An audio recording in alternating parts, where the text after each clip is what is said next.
good.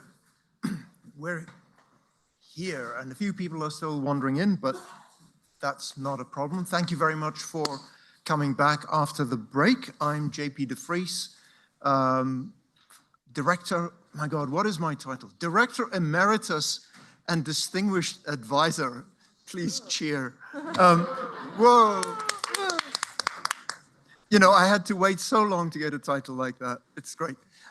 Thank you for being here, but the panel is even more distinguished by several orders of magnitude. I'm just going to start with a few words to set the scene for this panel about historical lessons for governing the final frontier, and then we'll get into the conversation. You know, as you've been here during the course of the day, we've had all these conversations about more and more players crowding into space, the resource getting crowded. There are lots and lots of governance challenges, including access to resources, things like degradation of the space environment, and conflict of all sorts of kind, both commercial and otherwise. Now, the motivating thought behind this panel is that such conflicts are not new. You know, they come with humanity, but if we just go back, you know, in American history, we've got, you know, during America's westward expansion, there were a lot of the same issues. We saw similar issues with the growth of shipping networks, managing radio interference, the growth of the internet. And so in each case, what happened was that the rules and the norms that were set early on shaped the long-term outcome. And so this panel, what we're trying to get a handle on is what can historical experiences, both going back to the opening of the West in America and also more recently, teach us about space as humanity expands into space. So what would space governance look like is the question if we take history seriously. So I'm going to keep the introductions very short, the way we do here at Flatirons, because you can go online and read the illustrious bios. Each of the brief descriptions I will give are just teasers. We have Jennifer Manner, who is a regulatory spectrum and policy expert with deep experience in industry and governance. And anybody who knows Jennifer knows that that just scratches the surface. So go read more.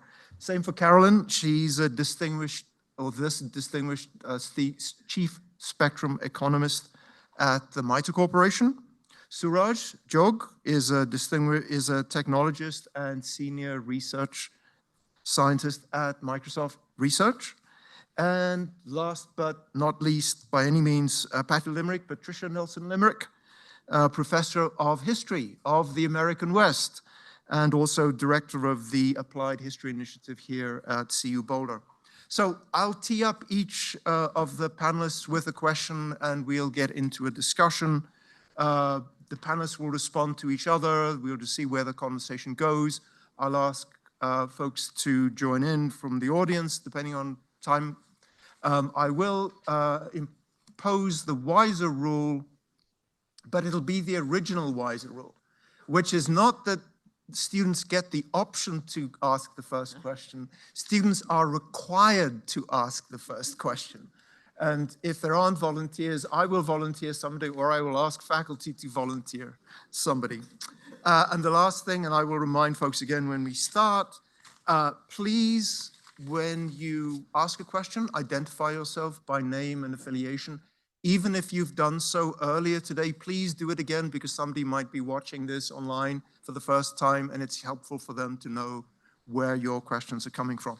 So, to kick off, Jennifer, how should we think about space sustainability? What's the best framework or mental model? So first off, thank you for having me, and thanks to Silicon Flatirons. I want to say I'm thrilled to be here for the Hatfield announcement today, which I think is fantastic, and I hope everyone went to the QR code and donated additional money. You can see I've done fundraising before. So this is something I've struggled with because the reason I got into communications and satellite communications is because of my a real interest in how do you allocate scarce resources. And so I was originally going to be an admiralty lawyer, but it was a dead field by the time I got out of law school. So really thinking about where do we look at places with similar challenges. And I picked two in particular, maritime law and airspace management, I'd call it.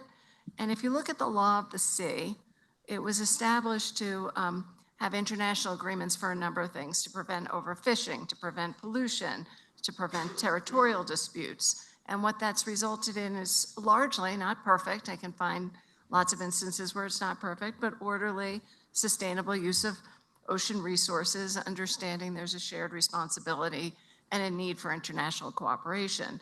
Similarly, when we look at the management of airspace, which I think works remarkably well, you have coordinated efforts under international treaties, Chicago Convention and so forth to ensure that flight safety and environmental considerations are balancing. So if you think about space, I would argue that there's also a need for a comprehensive framework that encourages responsible behavior. So for things like preventing space debris or minimizing it, managing satellite congestion, allowing the use of space for scientific missions. You know, we have treaties that cover Antarctica, for instance. How do we avoid conflicts? And I think that if we don't start moving more and more in this direction, we're going to have a number of failures. Now, we have some basic space treaties. We have the Outer Space Treaty of 1964. We have other things. These are insufficient in my view.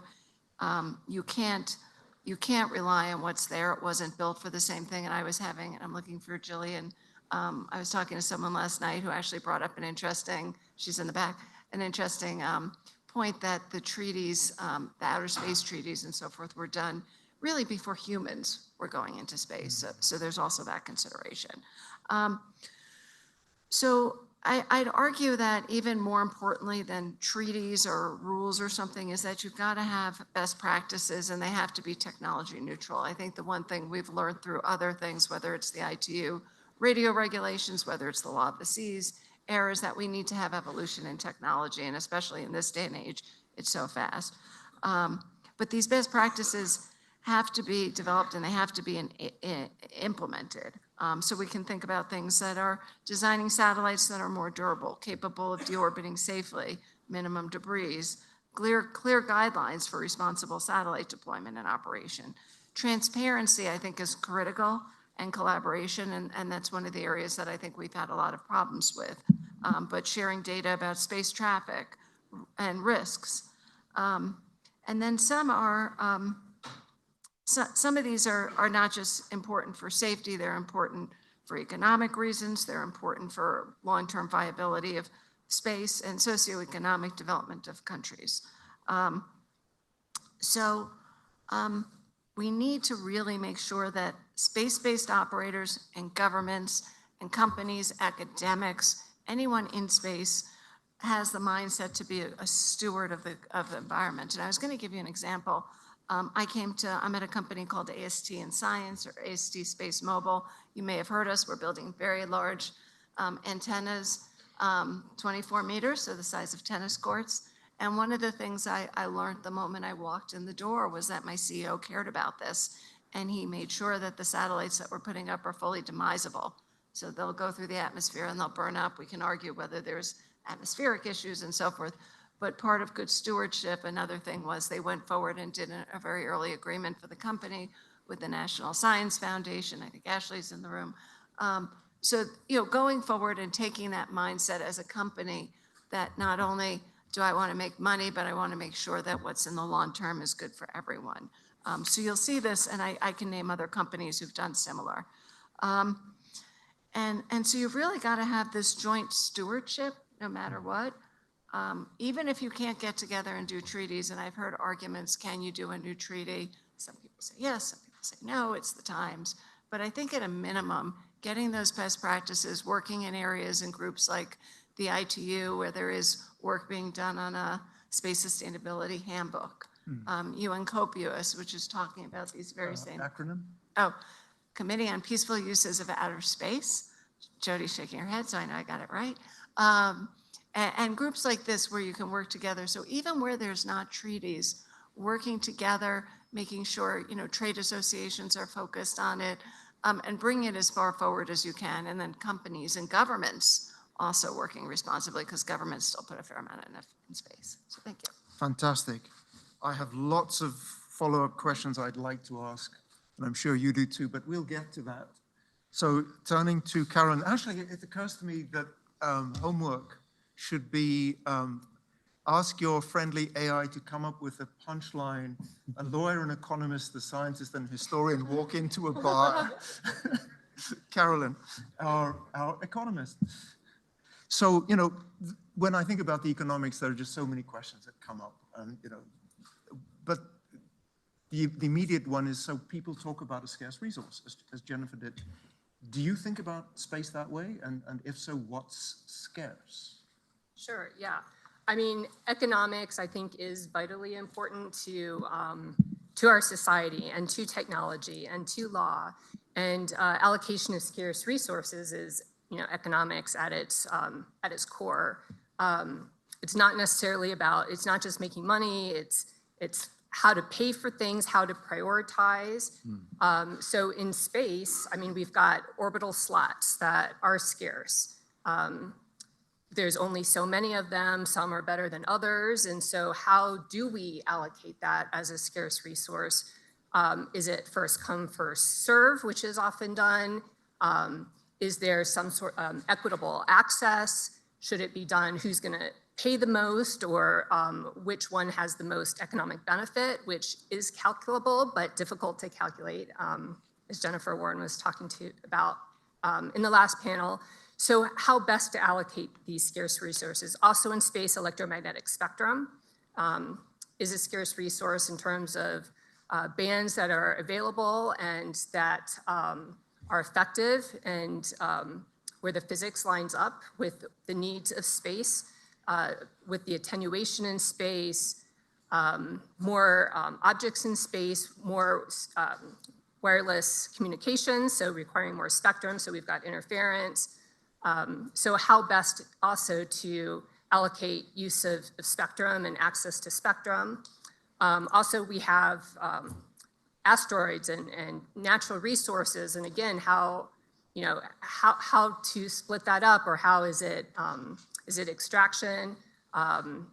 What is the best way to do that? And then physical space, for instance, on the space station, in rockets, you know, there's only so much space, so how to optimize that, how to prioritize it. And so these are tough questions, and not only is it difficult, like probably in this room we have different perspectives, I'm sure. In our country we have different perspectives, but then there's so many challenges with space in terms of cost, distance, and differences of opinions across countries, because space is very global, as was talked about. And so what is the best way to do that with all the different opinions that are out there, and with how things have been done so far? So, but I do think these are vitally important questions, and we need to make progress, and the more progress that we make, the better the resources will be allocated so that they can be used as best as possible for our world. Just a quick follow-up. I mean, you know, one of the, I'll be the second one to check this point about the Economist. You know, you get the second last word. But when you talk about all those trade-offs, when you think about all those trade-offs, what's the role, if you think back to previous cases that you've seen, worked on, of economic analysis versus engineering analysis? Oh, wow, great question. I think I ask these questions and come across these questions on a daily basis because I'm at a systems engineering company.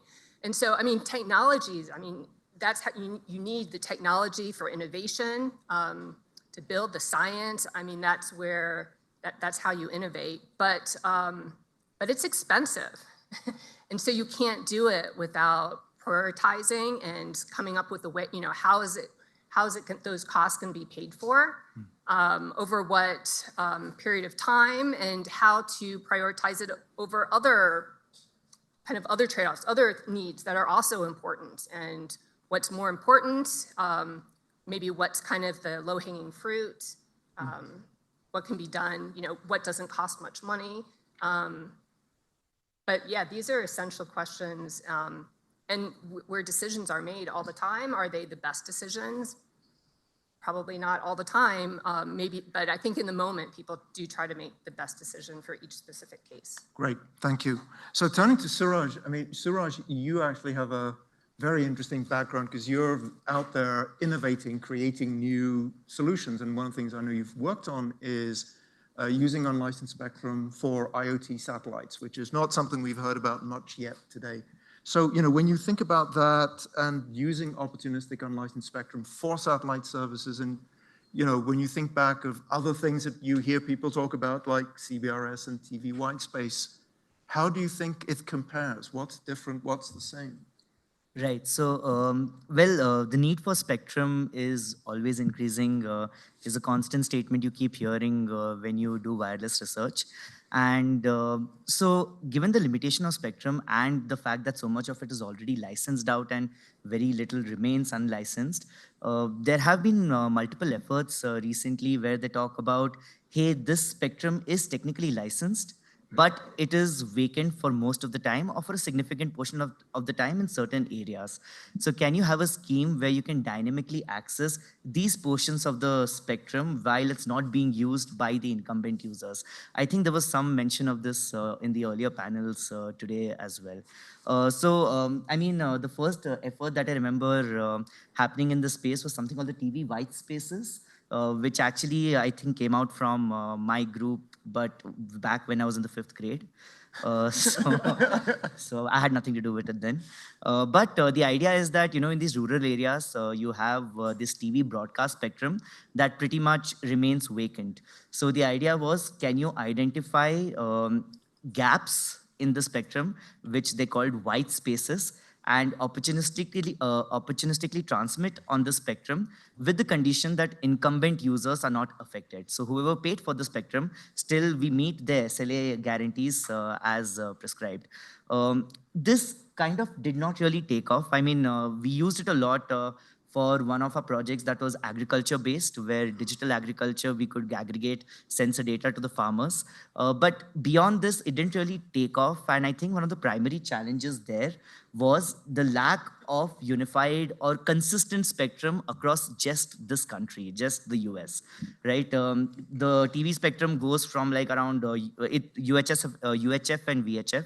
It goes from like 50 megahertz to around 700 megahertz. And something that's available in, let's say, the Pacific Northwest is not going to work in LA. And as a result, vendor adoption was very limited, and this never really saw widespread adoption. A more recent effort, CBRS, which allocates spectrum in the 3.5 gigahertz band, kind of rooted in the same philosophy that something is allocated. I believe CBRS 3.5 is for military and navigation purposes. But the idea there is at the 3.5 gigahertz, again, they'll do the same sort of model of dynamic spectrum sharing and will allow general users to access it if vacant. The one thing that worked well for CBRS was they got around this big issue of TV white spaces with the fragmented spectrum, where they focused on this band from 3.5 to 3.7 gigahertz, and they tightly controlled who accessed it, who did not, and it was uniform across the country. As a result, although it's still debatable whether it's as successful as it was envisioned to be, but at least in terms of vendor adoption, for instance, you can see it a lot more widespread. In fact, I believe Android supports CBRS band 48, I think. So given this, moving on to the satellite context, the problem of satellite is very different, right? Terrestrial radios are confined to a country. Satellites potentially have exposure to all countries around the world. So if there is no consistency in terms of what spectrum is allocated in which countries, then again, we run into the same issue where either you need to have more sophisticated satellites that can do channel switching as it goes from different geographical regions, which again means the coordination overhead increases, the satellite hardware gets more expensive, and in turn could lead to the same issues that TV white space faced. So I think one of the primary, one thing that would really help with keeping this cost efficient is the consistency of what spectrum do you want to use for this application across the globe. Mm-hmm. Great. Thank you very much. Perfect. So our last person in the first round is Patty, and I was going to ask, and I will ask her this question, and the reason she's going last is she's the person who listens to all the people who know about space and spectrum and says that, well, this is what we can learn. But the first thing was she has got a little comfort blanket for the astronomers. I do. Go ahead, Patty. Oh, thank you. Really fortunate surname, Limerick. Really taken with what I had read beforehand, which it was about the dilemmas of the astronomers, astrophysicists. Recognized I couldn't do a damn thing for them, so that was a little bit frustrating. But then I thought I could write a limerick for you. So this should be a great comfort to you. Okay. If we could only master the grace to respect the wonders of space, astronomers grow sad when their signals go bad, and they fear that they're losing this race. Yeah.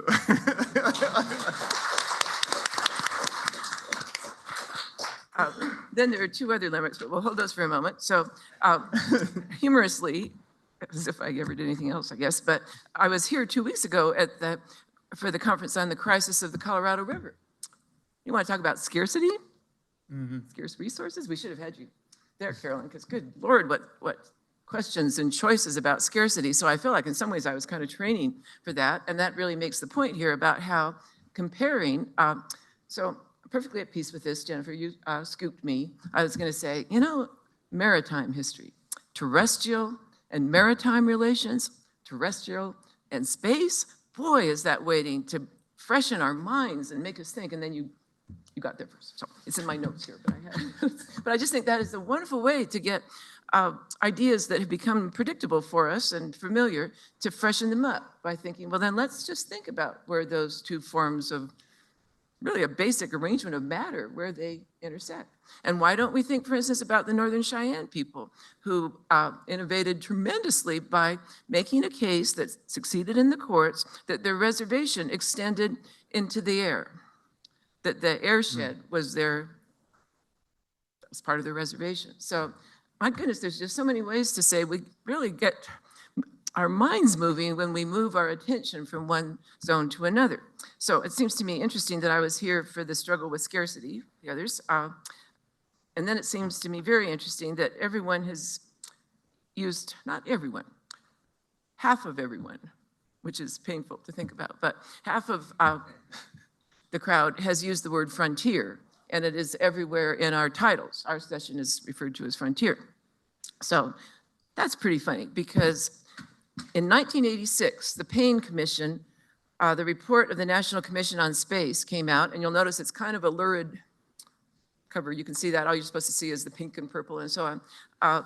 So that came out, and it is full of confessions of ignorance of Western American expansion. The goals are almost breathtaking as they lay out a confession of ignorance. So I'll just read one of them to give you a sense of, oh my goodness, okay, ready? Okay, this is our purpose. Free societies and new worlds. The settlement of North America and other continents was a prelude to humanity's greatest challenge, or greater challenge, the space frontier. So here you have that direct westward expansion space. And you have kind of an old-fashioned version there, that North America was kind of empty, and then settlement occurred. So, okay. As we develop new lands of opportunity for ourselves and our descendants, we must carry with us the guarantees expressed in our Bill of Rights to think, communicate, and live in freedom. We must stimulate individual initiative and free enterprise. And so we are going to bring to the alien life forms. We're going to bring to the alien life forms what the Columbus and the settlers brought to the Indians.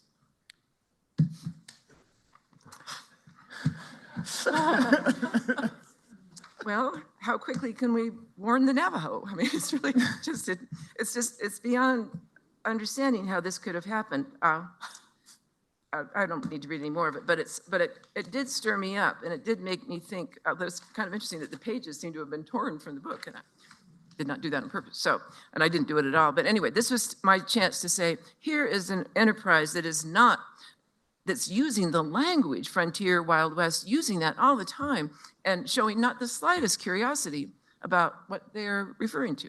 So that led to my running into Phil Weiser in the grocery store. Well, we just ran into each other at the grocery store. And I said, at Silicon Flatirons, if you are forever with people who say frontier and Wild West, you'd think you'd want a Western historian there, but I guess not. And I started to move on to the celery. And he said, well, why don't we try that? Because that would be Phil Weiser. So this is like my 10th or 11th visit here to Silicon Flatirons. Whether that's a good idea, we'll find out a little bit more here. But it is a frequently used word in this frontier, is frequently used in this context. It's tempting to go straight at it in mockery and to say, oh, perhaps you're thinking of the Transcontinental Railroad as a great enterprise. Perhaps you're thinking of that. That was an enormous frontier achievement, went so fast. They did that so fast. They did the Transcontinental Telegraph even faster. So we could do that. That's one thing you can do with applied history is you can tell inspirational tales. And you can configure that, I think, rightly into an inspirational tale. They really went to town. They got that thing built. Okay, applied history also tells cautionary tales. Okay, it's almost a checklist of, oh, please, space people, oh, watch out for this. Federal partnerships with private enterprise, astounding levels of corruption with the Transcontinental Railroad. Structures built so fast that they had to be rebuilt a few months later. Complete indifference to the experience of human beings. The construction manager for the Sierra said they never had a count of how many Chinese people died. They could get more. So, okay, so when I and my colleagues hear President Obama say that renewable energy will be to us what the Transcontinental Railroad was to the Americans, I think, in the 19th century, I think, don't say that about us. I mean, don't do that. That is just rude to say that. Ronald Reagan did the same thing. It's bipartisan. People who are going to use that frontier metaphor, they're from all the parties that haven't even been invented yet. So, okay, so we can say cautionary tales, inspirational tales, and the best kinds of things historians can offer, hybrid tales, cautionary and inspirational. And I would say the Transcontinental Railroad is that. It is astounding. We have been, for 30, however many years I've lived in Boulder, Colorado, we've been talking about getting a light rail from Boulder to Denver. Still chatting, we're still chatting. So I don't want to say, let's take the inspiration out of the achievements. People took on incredibly tough things and often prevailed. So I don't want to say that, but I want to say, let's take advantage of an anniversary, because you may have noticed that Americans pay no attention to history much of the time, but they will wake up for, and I don't mean woke, they will wake up for an anniversary. So 40th anniversary next year of the Payne Commission report. Good round number. They projected 50 years into the future. That's Time great. to get started. Time to get started on that. So that is my framework. And then I just want to give one practical example of what you can do with applied history when you really get doing something meaningful. Engineers are crucial in Western American history. They're far more important in lots of ways. I don't want to say this in front of some groups, but engineers are far more important than cowboys in Western history. So, okay, I won't say that, but something has gone wrong and was probably going wrong back then in the relationship between engineers and society. Over a century or so, engineers did an astounding amount of things to get the American people resources that they wanted, and they wanted fast, and they wanted when they wanted it. So, unfortunately, consumers pay very little attention to production. So very soon after this pattern was in place and engineers were getting American citizens what they wanted, the relationship had developed potential for a really unproductive friction. So by the mid-20th century, certainly by the late 20th century, this is another limerick. While we would never want to be catty, engineers have made nature ratty. While they fill all our needs, we bombard them with screeds, which for some reason drives them all batty. So better relationship, new relationship. That's one lesson of Western American history, is think that through and renegotiate the relationship between engineers. That is both inspirational and cautionary and hybrid. And now two last limericks, and I'm taking up too much time, but spare you having to say. We can always come back. We've got They're so fast, they're really fast. Okay. This But is the don't- big picture. Don't rush, don't rush. Okay, oh well, our big picture from what we have heard today, our hopes are darkened and shrouded, and our hopes are darkened and shrouded, and our views have turned dark and clouded. When we look at the sky without excuse me, can we look at the, oh, I'm so sorry, this is too fresh here. When we look at the sky, we want, gosh, for heaven's sake, when we look at the sky, we find ourselves wanting to cry since we've learned that space is now crowded. Okay, so so you can see that actually rhymed really well. Our hopes are dead and enshrouded and so on, and crowded. So it's really quite astonishing, crowded. And then as to the word frontier, it is never useful to jeer at the love for the word frontier, but we should not spurn our chances to learn what lies just beneath that veneer. So those are my, so I'm so sorry. Thank you. for taking that. So for those of you who want to learn more about what's beneath the veneer, Patty wrote a paper in 1992. And if you want the reference, either look it up or just come and ask me and I'll give you the reference. In fact, Dale told me that this was one of his early exposures to this whole question about space, where she analyzed the obsession that the space community had with the frontier and all the ways in which that was perhaps a dangerous and ill-advised analogy. So let's go back. What I'd like to do is to have each of the panelists again in order just to respond, make further comments, pick up where they left off. Given what you've just heard, what comes to mind for you in terms of lessons that we should learn and apply to space? Jennifer. So I wanted to come back to Patty's comment about the Navajos who I guess sued and got airspace. Or was it I'm Northern sorry. Cheyenne? Sorry. So we did have this issue years ago, and I don't know how many of you have heard, I know at least one person has, of Tongasat. And Tonga years ago claimed all the orbital slots above their country for stationary orbit satellites are around the equator. And so basically that gives you really good coverage. And so that was actually a big issue, was could countries claim that they own that? And that was determined that you can't do that. It's the province of mankind. That's what the Outer Space Treaty says. Who determined it? Who was the judge?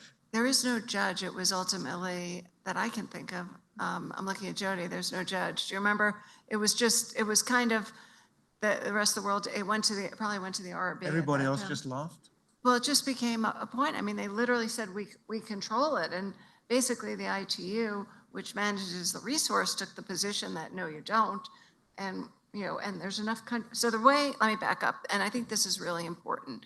And this is why I talk about best practices. And even without a treaty, and I personally do think we'd be better off with a treaty on space sustainability, pressure matters. And one of the great ways the ITU works is through political pressure. And countries are really forced, because you have a whole bunch of countries all swimming the right way.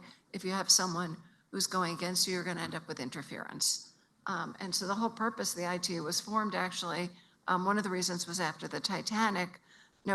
Part of the reason why Titanic had trouble getting people to save them is they couldn't make a call. There was harmful, that sounds really funny. I'm getting a feedback. But there was interference on all the channels, so no one could call out. And that was one among other reasons that they went forward and started the International Telecommunications Union. So where you've got issues, you're going to run into one another. You're going to cause interference. You're going to cause other harms. Countries will hopefully act in the right way. There's enough political pressure. Now, things that limit that are money, and I'd say money is always an issue. Doing certain fixes are expensive. And two, sovereignty. Countries very much want to control what they do, and that's whether it's a big developed country or a small country. So you've got those pressures. But in the in the long run, I think trying to leverage certain basic requirements will help to improve this. I mean, this is a question for you and for Carolyn, for everybody, and it's one of the Dale Hatfield Memorial questions, or obligatory questions. We have the Weiser rule, we have the Hatfield questions. What are the incentives that are going to make people exert pressure? What are the incentives that are going to drive people to collaborate? We had calls for that in earlier panels. So why should countries collaborate? I'll do one in terms of care. Probably safety is number one. Safety, protection, and whether that's for, we talked about, Jillian had brought up, at the time all this was, there wasn't a lot of people, so you're going to have humans in space, and every time there's a problem with the space station, we hear, oh my God, they had to make maneuvers, right? Yeah. So as more people go into space, but safety of crafts, I mean, it's a financial issue, right? I spend money on these things. I want to make sure that I can get them into space and operate properly. And with your opening remarks when you're talking about the air traffic management system, what I was thinking at the time is because safety is so important, I think people are incentivized for that to work so well. I also think things that are important. So if it's so important, it needs to be so important to all the different countries in terms of safety, in terms of priorities, to work together and find out what are kind of the basics that different countries will agree to incentivize towards working together and toward meeting what you're trying to achieve. Unfortunately, I think one incentive, and Jennifer, you mentioned this earlier, is when there's a catastrophe, because then I do think that explodes in the news and it brings people's attention. It makes funding more of a priority. Politically, it becomes more of a priority. So that's not really a proactive incentive would be much better. And so I think proactive incentives to work together toward what we need would be more productive to avoid the What is a disasters. proactive incentive? To drive people towards the right behavior and towards the right, doing the right thing versus to avoid I was thinking Okay. the Artemis Accords. So the Artemis Accords, which I haven't had much experience with, but they were started a number of years ago when Scott Pace, back in Trump 1, when Scott Pace was at the White House, and the idea was to create an agreement on lunar exploration and so forth. And so a number of countries, I lost count to the number, I'm sure it's over 50 by now, have signed up to these accords on how we're going to share resources on the moon. I believe it was largely lunar, but it was successful. I was very disappointed in the accords, mostly because they didn't talk about space sustainability. I thought they lost an opportunity, but it's still been a very successful accord system to kind of come out with certain standards, certain practices on how to operate in lunar. And I said, I'm not the expert on it, so I don't know, Carolyn, if you know more about the Artemis Accords than I do, but. I'm not, but I think it's a step in the right direction. Yeah. Suraj. Yeah, so adding on to the point in terms of the finances of what is the incentive for adding pressure, it's not just about, I think in addition to making sure you can reap benefits of what you've invested in it, I think cooperation also helps bring down the overall cost of getting it operational in the first place. Because again, as I mentioned in the previous example, having consistency across spectrum usage automatically makes your hardware cheaper, because you don't need multiple RF chains and so on. There is another point that I want to sort of touch upon. So a lot of in a lot of these panels today, we've been talking about how we want to avoid interference when it comes to the usage of this wireless spectrum. I have a slightly right field thought where why not embrace the interference? So what happens is when you slice out a chunk of the spectrum exclusively for one user, if that user is not using this all the time, then your capacity is wasted, your channel is wasted. What you could do instead is let people interfere and remove the complexity from the coordination of the protocol and bring the complexity into the signal processing part of it. So I'll let people interfere, but by using better signal processing and wireless techniques, I will make sure to decouple this interference at the ground station and still be able to provide accurate reception for each user, even though technically they have collided on the channel. And I think this is, I mean, of course, it's a governance nightmare. I speak just as a technologist, so the fact that it works on a computer is good enough for me. So I'm sure like my approach is probably very naive, but this is a thought that I want to throw in there, that why not just let, of course, not the whole spectrum, but why not embrace a bit more of interference is okay, but at the application layer, I'll make sure to separate it out and give you the correct packet. The other reason why this will work very well in the space context and not necessarily in the terrestrial context is because the footprint of satellites on the Earth's surface is huge. So you can leverage something called spatial diversity, which is this idea that, hey, there is one location on the Earth that has very poor reception, but another has great reception. So you can combine packets received at different locations to be able to get better throughput in general. I would like to ask the question, I think it was Jennifer Warren was remarking on how millions of us are benefiting from a service that we're not paying for, which is very interesting. And speaking of production and consumption gaps, that was very striking. So I'm wondering if there is something about public relations, and I don't mean that in a light way, but that we should know that we are getting a service we're not paying for, and companies should organize their behavior to have the public like them. So are there any, you know, when you think back, and again, this is a question for all of you, when you think about your experience with other cases, are there places where that worked? Yeah. Just give us an example. Well, Give us an right. inspiring And example. I don't think I'm saying do put more money into the public relations unit of your company. Don't do that. But that could be really where the action is if it's done well and done with integrity and the rebuilding of trust. That seems like I suppose when, as an immigrant who didn't learn this history at school, when I think of public relations in the American West, I think of leaflets going to Eastern Europe saying, hey, you know, it's like the rain follows the plow. This is going to be amazing. You know, just move west. There's nobody there. Well, that didn't work out very really quickly, the progressive era, when we were boys and girls in graduate school, and we researched that, almost always when Theodore Roosevelt was out denouncing industry and robber barons, there were private communications with industry and robber barons saying, would you please regulate us so that people will not fear and hate us? Would you please do that? So that's not in public record particularly, but as boys and girls in graduate school, I think we all found that pattern.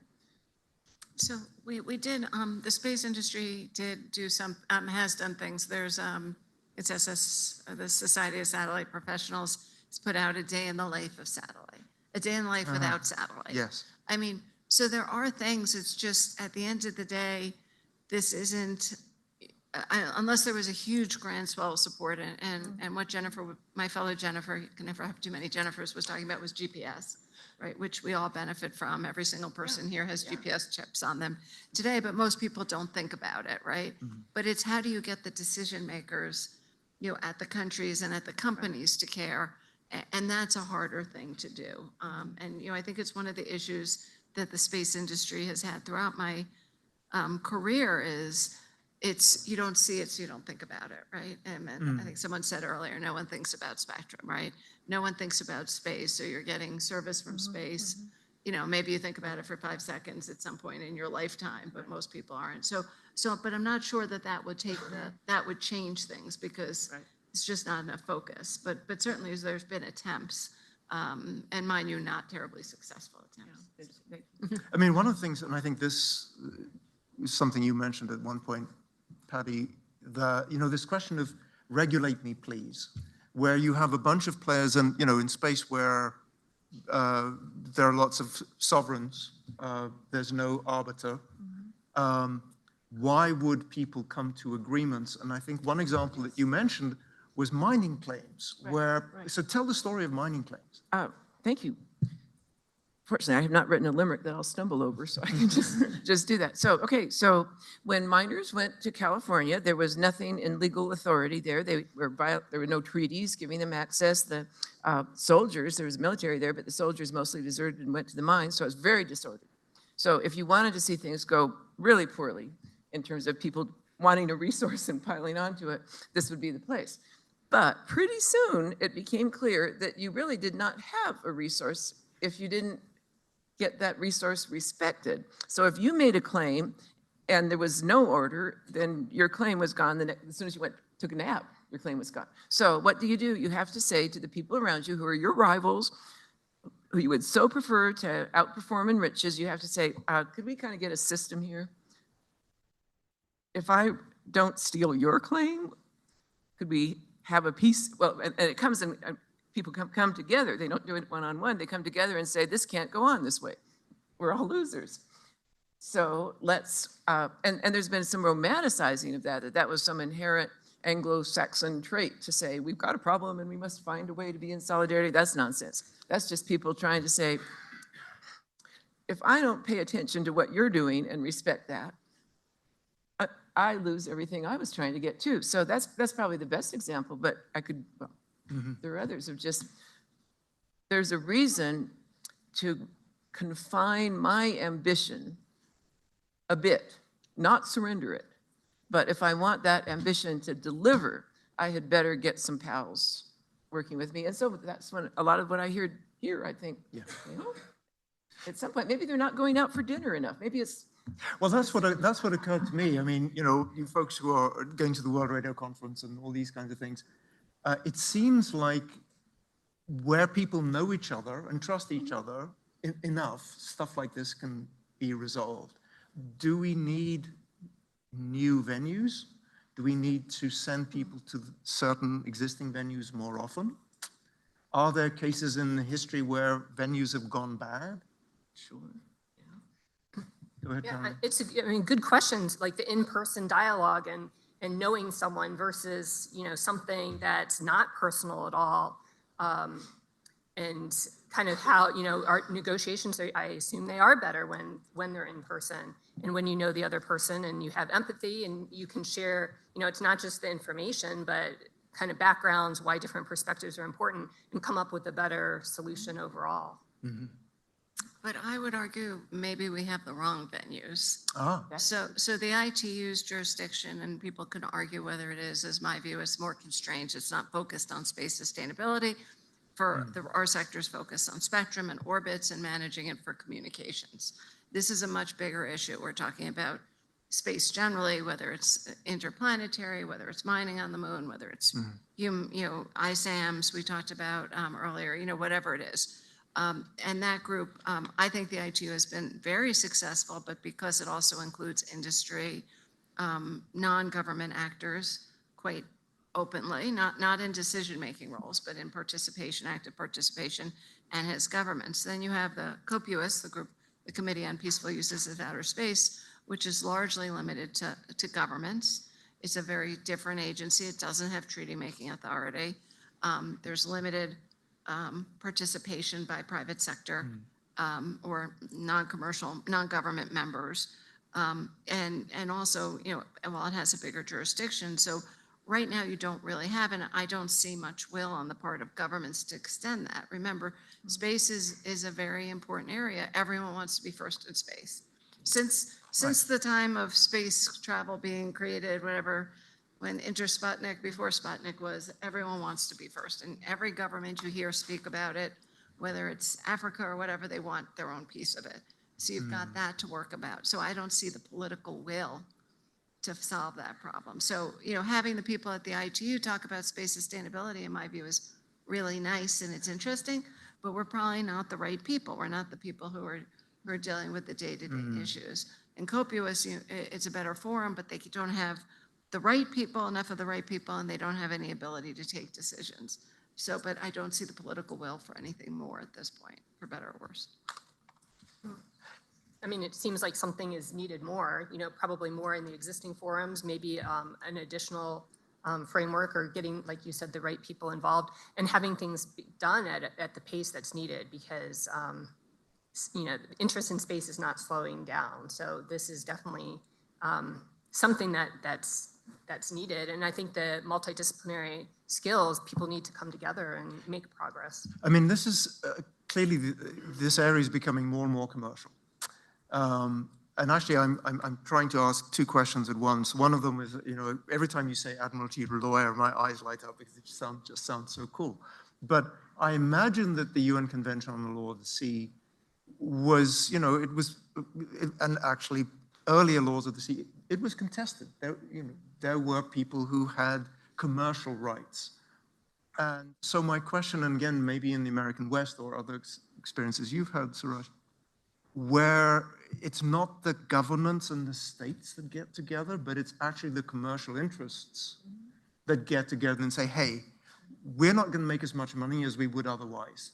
Let's just come to some sort of agreement and then feed it, because very often the regulators want industry to come to them with an answer. Has that ever happened? That industry has led regulation? Give me an example. Well, I don't know if they've acted in response to avoid regulation. Ah. So, I mean, you can look Okay. at Motion Picture Association. right, Yes. Ratings, right? That was such a well-known case. But if everybody shares your pessimism that there isn't going to be any regulation, then there's no but incentive. I will say the satellite industry, for better or worse, does have best practices. Ah, And I don't know if the other associations in the rest of space, because I'm not active involved in them, but the Global Satellite Operators Association does have a list of recommendations. I don't know if they're best practices per se, but, and they've done that also. Groups have come together on cybersecurity issues. So they have come together, but they're the least common denominators, yes. right? They're never going to be maybe the ideal solution. They're better than nothing, you know, and they're something that people are willing to commit to. But you probably don't get to nirvana, so to speak. Right. And I don't- standards, Right, so industry participates in the Right. standards process, Yes. which is collaborative and important. Yeah. Before we go on, we can continue this conversation. I just want to check in to see if there are any questions in the audience. So let me just get a show of hands.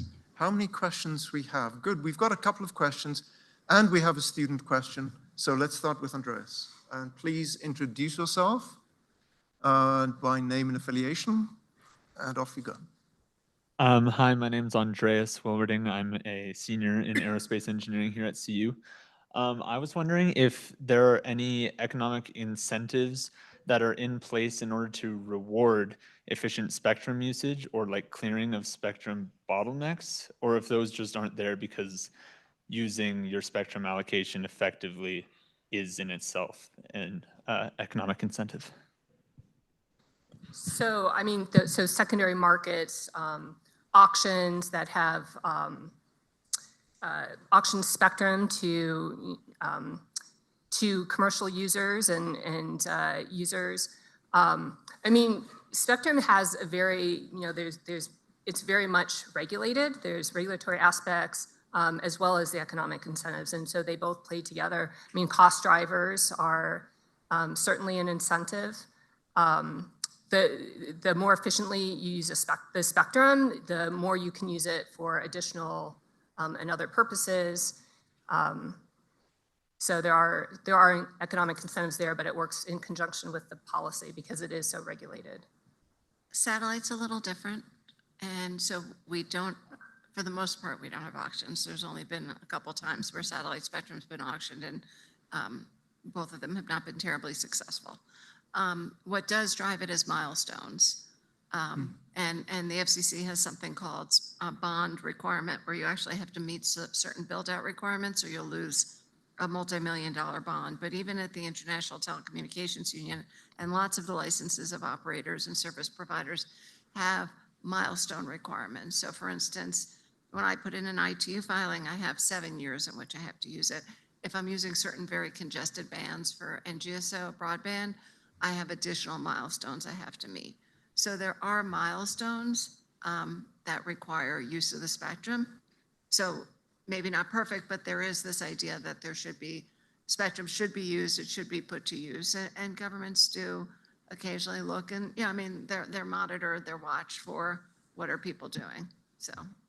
And just a follow-on question to that, which is, you know, we talked about scarcity earlier. And scarcity is a function of technology because as the technology changes, scarcity changes. So, for example, with water, I mean, maybe it's, does that play in water in the meeting you were in?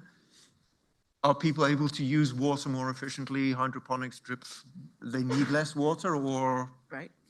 We actually did a project on that, and it seems like it's 50-50. Water scarcity will cause people who are fighting with each other to say, oh, this is serious. We got to work together.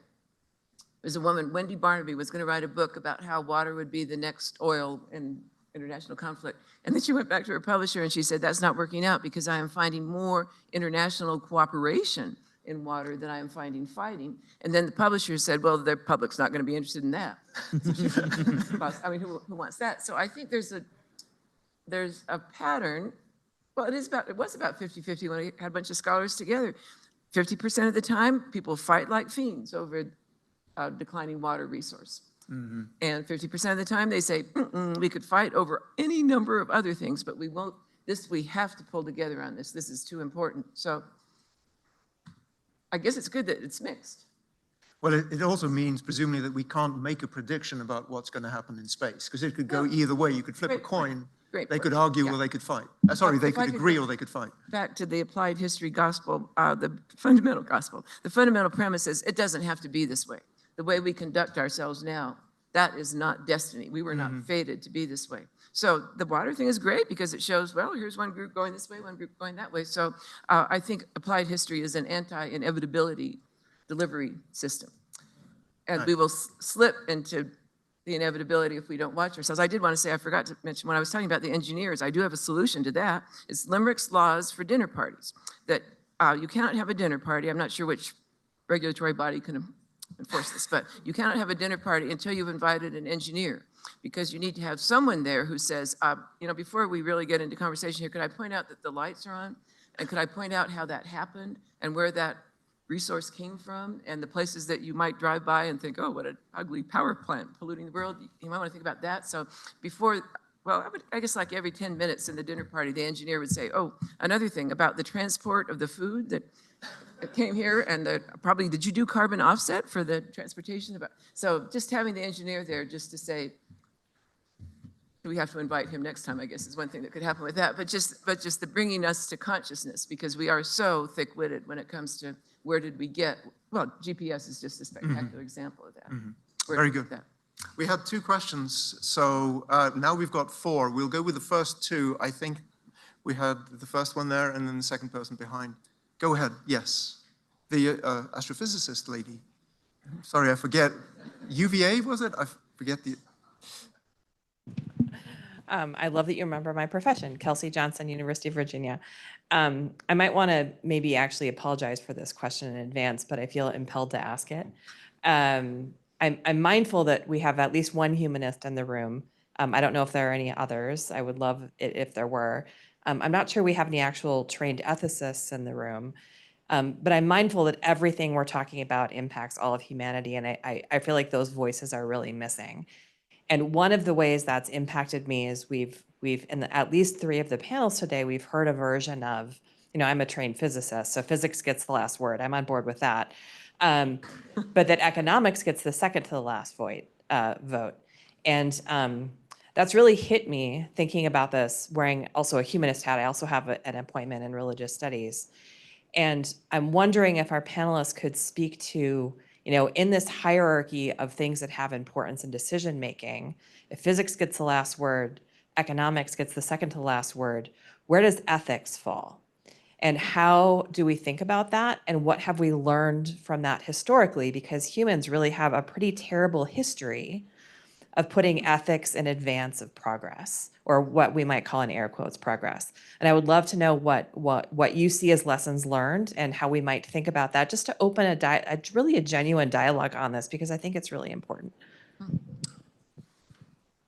Go ahead. So I Suraj. guess as the probably newest out of grad school person and probably the most naive one here, I would assume that the onus of ethics falls at each level. Like as a technologist, if I'm building something, part of my job is also communication of what I've built to the outer world. And there's a certain sense of ethics that I take upon myself to be honest in terms of its limitations, drawbacks, risks associated with what I've built. So I assume that it is my responsibility, and because I'm the only one who knows this technology at its at a very deep level, the real world probably requires someone specific to monitor and to make sure that these lines are not crossed.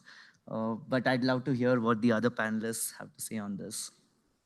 Patty? Oh. We'll just come down the line. Patty, Right. Carolyn, I and would Jennifer. go totally cross-cultural and say this thing that we call economics is a very specific form of human conduct in a particular era of human history, and it is not universal by a long shot. So I would go kind of ethnographic on that, of saying, not to say that I'm going to treat you like a specimen, but it isn't something that has happened universally. And in fact, many of the methods, that's why you guys get Nobel Prizes, because you come up with new ways of doing it and so on. But I think it's a way of saying, this is what we're going to pay attention to, that people have done in very broad ways. I mean, I know the name Heilbronner because he seemed to be able to just think, who would I be if I weren't an economist, and how would I be thinking? And how could I then speak to that population? So, but I just think we want to go into historical perspective and say, this is a custom that is called being an economist. And that's what it is in the 21st century and what's through, but that is not a universal human conduct. We cannot say, oh, we see the same thing in ancient China, or we see, it's just so historically specific to a time. So that's what I would say is, before we, I mean, I don't quite know where they would go in the rank order of who is at the bottom of what list, but it's just, the time is to say, who are these people? And then I would say to go into full out empathy to say to you, and we don't have time now, we can do it at the reception. Why'd you want to be an economist? And what was your dream to be narrow and only communicate with, you didn't get to have any PowerPoint slides today. What were you hoping to do with that? And I'm going to guess it would be to make a better world. It was, and what I loved when I was a student studying economics was how supply and demand and all of these different system dynamics just seemed to work perfectly. And I was in awe of that. And the more experience I get, the more I see the challenges. And so now I'm driven to help to kind of where the economics breaks down, and that's where policy comes into play. But I think ethics also is, you know, different communities and countries have different perspectives on ethics. And so I think coming to agreement, and I have seen some of that in some of the international agreements with equity. And I mean, there's an incentive for developing nations to have communications, and, you know, that helps the world as well, and other countries. So there are some drivers there. Yeah, thank you. So I guess I can't really speak on ethics, but you know, part of what drove me and my interest on scarce resources, which is really what I'm interested in more than anything, is this concept of how do you share these resources among different nations? And you look back to the Outer Space Treaty, the outer space is for the province of mankind. You even look back to John F. Kennedy when he formed ComSat, which became Intelsat, one of the large intergovernmental satellite organizations. His goal was to have all of mankind connected. You still look at things that are going on today at the ITU. There's an agenda item for the WRC on equitable access to spectrum. Whether you think it's the right way it's going about or not, I think there's no denying that people think that countries should have access to adequate spectrum. So I do think that's included, and that's part of the conversation. It's just that not everyone has the same view on how to get there, or the best way to get it, or what that is. So could I just say, this reminds me so much of that famous phrase from Moliere, that the person who realized he had been speaking prose all his life. Well, these two people are ethicists. What they just said, I would say those were ethical statements they made. Now, you actually began by saying you didn't really do ethics, and then you just spoke ethically. So you've been speaking prose all your life, and you've been an ethicist all your life. And you can ignore that, but you're not ignoring it. That's the whole point, is that you're living it, which is better than saying that you were that. Because there are people who say they're ethicists, and you wouldn't know it from their conduct. And that is a wonderful place at which to end. We're at time. I know that there are still some questions in the room. What I encourage you to do is to go to the reception, buttonhole somebody, and ask them your question. And let's continue the conversation. Thank you very much to the panel.